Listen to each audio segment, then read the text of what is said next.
Sinasabi ko po sa inyo at tumitingin ako ng diretso sa mga mata ninyo. Wala po akong tinago. Nothing in what I have done or omitted to do amounts to an impeachable offense. My accusers talk about my moral fitness to remain as Chief Justice. What moral fitness, I ask? This has never been alleged in the complaint. Much less has there been evidence presented to prove it. Renato Coronado Corona's story is about a man who starts small and makes it big. An unknown palace bureaucrat who later hobnobs with presidents. He realizes many lawyers' big dream, become Chief Justice. Corona excels in and out of school.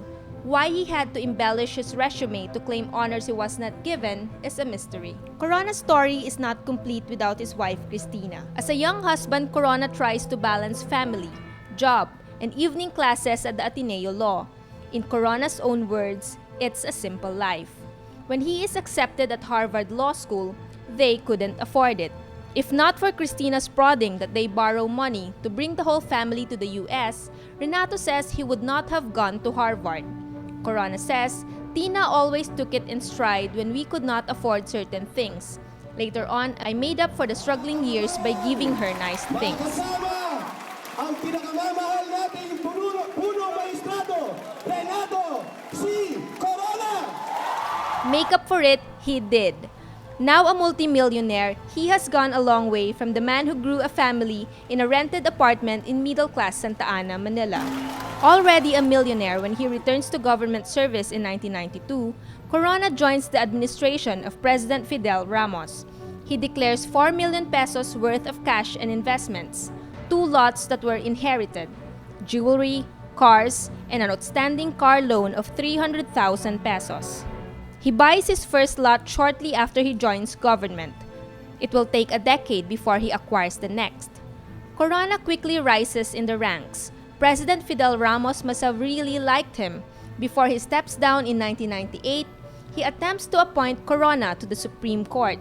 But it is already the campaign period, and the Supreme Court under Chief Justice Andres Narvaza does not allow Ramos the midnight appointments. When the term of President Ramos expires, Corona joins the team of Vice President Gloria Macapagal Arroyo. And when Estrada is ousted in January 2001, Corona returns to Malacanang. Arroyo immediately names him her Chief of Staff. A year later, in 2002, Arroyo fulfills what Ramos could not do. She appoints him Associate Justice of the Supreme Court. Corona moves from Malacanang to Padre Faura, and this is where his meteoric rise begins. In 2003, Corona purchases a lot in La Vista, where President Arroyo lives, and a condominium in Katipunan Avenue, where President Arroyo owned a unit. In 2004, he acquires a unit in the Columns, a condominium complex at the heart of Makati. In 2005, another condominium in Bonifacio Ridge, the newest rich enclave in Taguig City. In 2009, shortly before becoming Chief Justice, Corona acquires a penthouse unit at the Bellagio Tower for a reduced price of 14.5 million pesos. This is not all. At least $10 million in transactional balances. He has 82 US dollar accounts in 5 banks. The Ombudsman testimony, bringing the AMLAC documents, was a major turning point for us in the sense that it showed and blew out of the ballpark the figures of the assets, or at least deposits that he had. Then we were talking about, we thought he had $700,000 in PS Bank, which was eventually proven by the AMLAC. In fact, he had 769 just with one withdrawal. But as it turns out, with the testimony of the Ombudsman, he had more than that. Corona's dollar accounts grew during the 2004 and 2007 elections. Under the administration of President Arroyo, his patron, who defied the ban on midnight appointments to declare him Chief Justice in 2010. Supreme Court Appointments Watch convener Vincent Lasatin says Corona is the epitome of the appointed politician in the High Court. Chief Justice Corona has, in the last several years, by his decisions in the Supreme Court, shown some inclination to protect the interests of former President Arroyo. One very glaring example, of course, is the TRO issued on the watch list order that was trying to be implemented by Secretary de Lima last September. Had Secretary de Lima yielded, most likely President Arroyo would be out of the country. President Aquino doesn't hide his disapproval. He is the first president in recent history who does not take his oath before a Chief Justice. Reports say there were efforts to reconcile the two. But the last straw comes when the Supreme Court allows Arroyo to travel. The administration calls on its allies in the House of Representatives, and they whip up an impeachment complaint.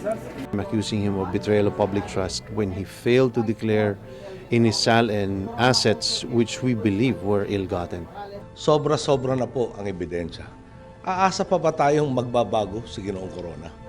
Naging kumbinsido po tayo na pagdating kay Ginang Arroyo, walang tama o maling kinikilala si Ginoong Corona. Ano pong dahilan kung bakit ako ay sinampahan itong impeachment complaint na ito? Ang una po, ang matinding galit ng hasinderong Pangulo sa pagkakatalo niya tungkol sa Hacienda Luisita. Corona puts up a good fight until that fateful day on May 22 when he walks out of the impeachment court.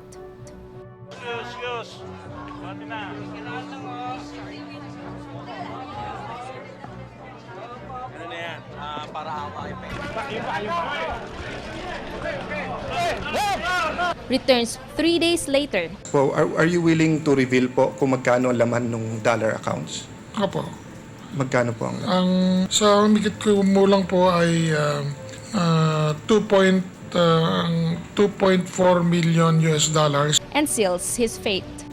By a guilty vote of 20 senators, representing at least 2/3 of all the members of the Senate, has found him guilty of the charge under Article Roman number 2.